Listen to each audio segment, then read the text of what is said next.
भगवान बुद्ध के चरणों में कोटि कोटि नमन करते हुए विश्व रत्न, नारी के मुक्तिदाता और संविधान के निर्माता, दलित शोषित पीड़ित के मसीहा, परम पूज्य बोधिसत्व बाबा साहेब जी के चरणों में कोटि कोटि नमन करते हुए बाबा साहब को महान बनाने में अपने पूरे जीवन को झोंकने वाली माता रमाबाई के चरणों में कोटि कोटि नमन करते हुए बहुजन समाज में जन्मे तमाम संतों, गुरुओं, वीर वीरांगनाओं के चरणों में नमन करते हुए जिन्होंने अपना संपूर्ण जीवन इस बहुजन समाज के हक और आज़ादी के लिए कुर्बान कर दिया।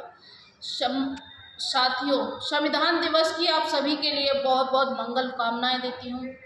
साथियों, संविधान भारत का संविधान आज हमारी ताकत बना हुआ है, उसे परम पूज्य बाबा साहेब 24 घंटों में से 22 घंटे लिखने का काम करते थे। और जब बाबा साहब के हाथ में कलम आई तो इस संविधान को लिखने के लिए तो बाबा साहब ने अपनी पत्नी को दिया हुआ वचन निभाया और उन्होंने कहा था, बाबा साहब ने माता रमाबाई से कि रमा, एक दिन दुनिया में मैं ऐसा काम करके जाऊंगा कि हर रमा की कोख से जन्म लेने वाला हर राज रत्न इस देश पर राज करेगा। और वो राज बाबा साहेब हमें संविधान में दे करके गए। जब बाबा साहेब धन दौलत की वसीयत हमें लिख करके गए, ऊंचे ऊंचे मकानों में रहने की वसीयत, पानी पीने की वसीयत, हिंदू कोर्ट विल की वसीयत, आज हमारे पास जो भी मान सम्मान जो कुछ भी हमारे पास है वो परम पूज्य बाबा साहेब हमें लिखित रूप में एक वसीयत दे करके गए। जब 18 मार्च 1956 को बाबा साहेब आगरा में आए तो उनकी आंखों में आंसू थे बाबा साहेब की। तो उन्होंने एक संदेश दिया था कि हे मेरे बहुजन समाज के लोगों, हे मेरे भारत के लोगों, मैं तो बूढ़ा हो चला और मैंने अपने 4 बच्चों की कुर्बानी देकर और मैंने अपनी पत्नी को बलिदान कर दिया।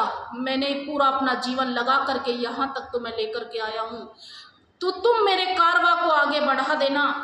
और मैं देख रही हूँ क्या हम सच में बाबा साहब के कारवा को आगे बढ़ा रहे हैं।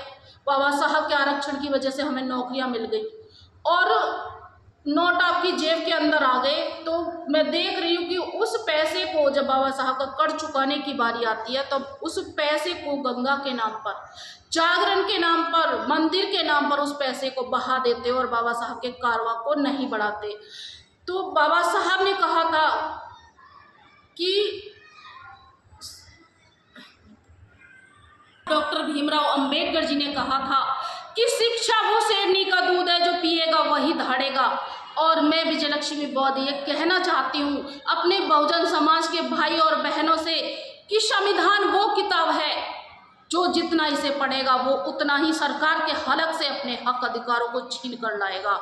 साथियों, जब बाबा साहेब ने संविधान को लिख करके पूरा किया तो बाबा साहेब की आंखों में आंसू थे। तो एक पास में एक पत्रकार खड़ा था तो उसने पूछा कि बाबा साहेब क्या आप इस संविधान को लिख करके खुश नहीं हो। तो बाबा साहब ने कहा कि मैंने बहुजनों का कल्याण का दस्तावेज बनाया और इसे लागू करने के लिए मैं जिन लोगों के हाथ में सौंप रहा हूँ वो मेरे बहुजन नहीं है और इन पर मुझे विश्वास नहीं है कि ये मेरे संविधान को अमल कर पाएंगे या नहीं। जो बाबा साहब के साथ भेदभाव हुआ, छुआछूत हुआ, तो बाबा साहब को पीने के लिए पानी भी नहीं दिया जाता था। बड़ोदरा की जब वहाँ पर नौकरी के लिए बाबा साहब गए तो और उनके साथ बहुत भेदभाव बाबा साहब को वहाँ पर सहना पड़ा। बाबा साहब अगर चाहते तो संविधान में मतलब हम लोगों को सबसे ऊपर का अधिकार देते, लेकिन बाबा साहब ने तो सर्व समाज को सबको एक समान कर गए, चाहे वो राजा हो चाहे रानी हो, सबको एक बराबर का अधिकार दे करके गए।